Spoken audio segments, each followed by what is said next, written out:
Well, guys, so we talked about the championship match and then maybe what could and what could not. Tonight, though, I want to get your thoughts on it before I get my thoughts into it. So they reveal what's going to be on 2K26, and it's going to be Triple H on the cover. And because they showed other stuff, or it was going to be the Monday Night Wars revisited, WCW, and they showed all the face. I'm like, this is a great cover. Like, not that I'm not going to buy the video game system because my God, it costs a mortgage to buy one of these things nowadays. But then they Well, it's a showed, house payment. yeah, and they do this whole thing, and it's Paul Heyman, and the cover of it is freaking Triple H. Your all thoughts before I get into it. Well, I'm. I mean, I haven't. I don't know. Back in mid, I don't know, around 2005 to probably 2K15. I think I know all of them since then. But has Triple H ever been on a cover that we know of? Probably, but Mike I can don't I Google don't that. I know. don't know. Yeah. But I'm googling it right now.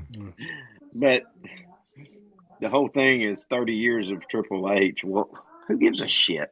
I mean, I mean, Yeah. the Monday Night War thing I thought was great, except you and I get it. Mick Foley is standing his ground on something that unaffiliated with the WWE as long Right. as they, because of Trump or whatever.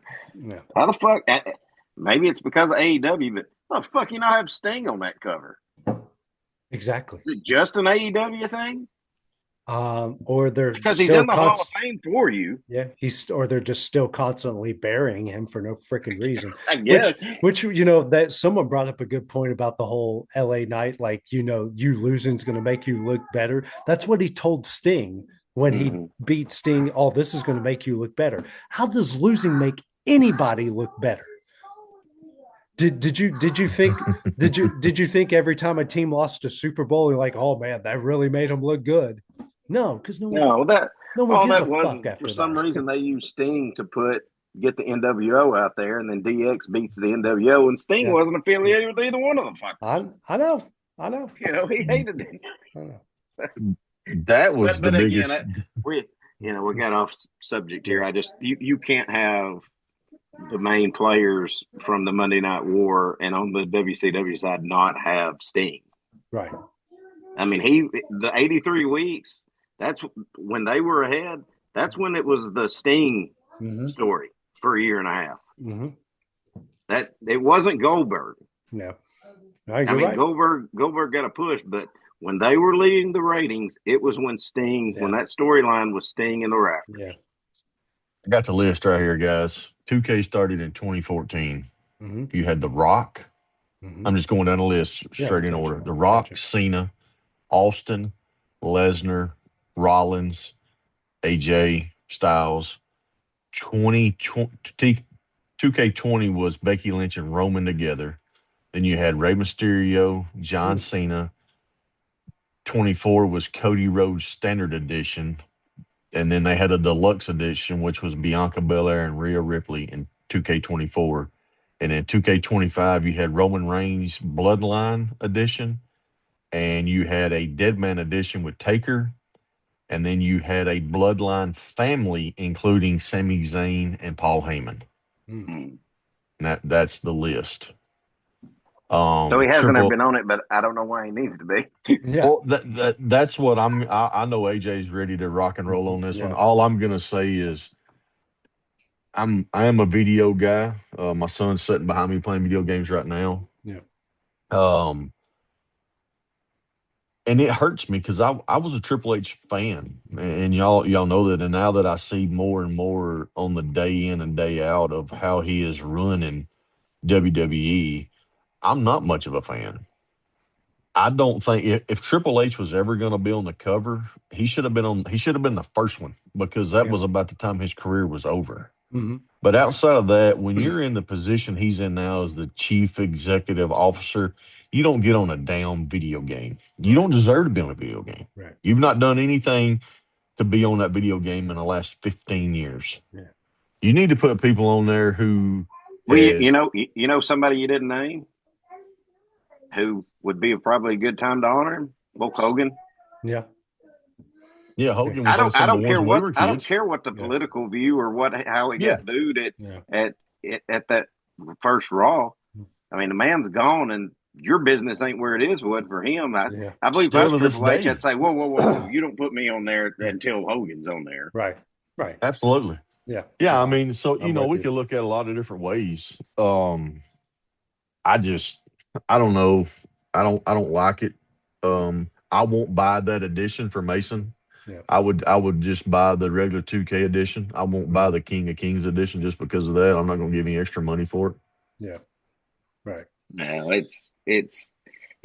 I've had the last 3, I think, but just downloaded it because it comes with a pretty good deal, I think, that I've got on PlayStation 5. They're all the fucking same. Yeah. Yeah. You still got to spend more money when you buy it to build your character or unlock other characters, Yeah. Go ahead, man. Let it rip. So this is kind of, I think this is a WWE Unreal, and this is just feeding Triple H's ego. He has a massive ego, because if you listen to so I don't know if you guys watched the Monday Night Wars series that used to be on the network, where they highlighted specific people. My goodness, guys, 3/4 of it was something that had to do with Triple H, the Click, the Generation X. They did a separate one on Triple H. They talked about Shawn Michaels. A lot of it had Triple H in it. They talked about certain things here and certain things there.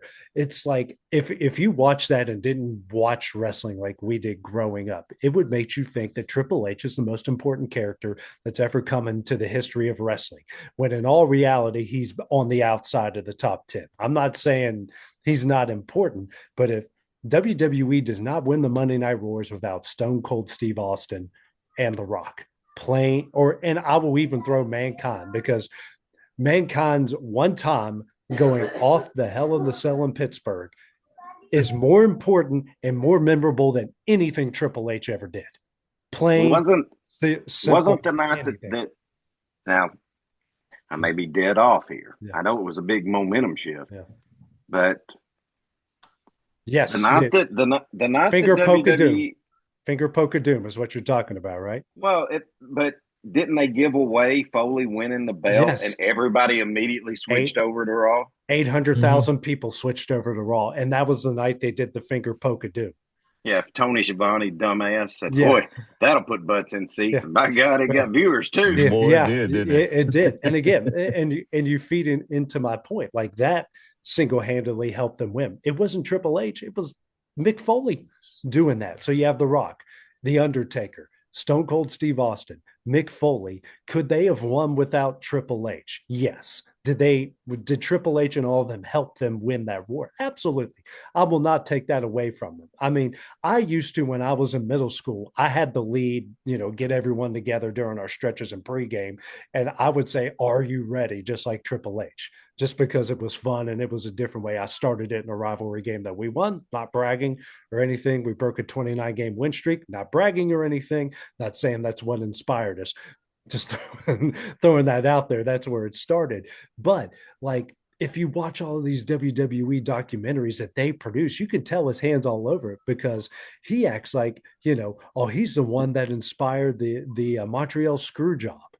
Like, oh, he made the call to Vince, or he made the call to Sean. It's like, no, I think you had a lot of people, Jim Cornette and Vince Russo and a lot of other people that probably had Vince's ear on that too. It wasn't just you, or all these other things that, DX, we convinced Vince to do all that. I think Vince, his company was in the red. He was trying to get it out of the red and into the black, and he was willing to do anything. And he probably had some ideas as well. So the whole Unreal thing is just feeding his ego. And I think of what he did to Booker T. I'm thinking of what he did to Sting in their match at WrestleMania, and how he has squashed countless other talents on top of that. And in all reality, like, he can't say anything to The Rock. Just can't. Rock's better. Rock's bigger. He's a movie star. He can't say anything to Stone Cold Steve Austin.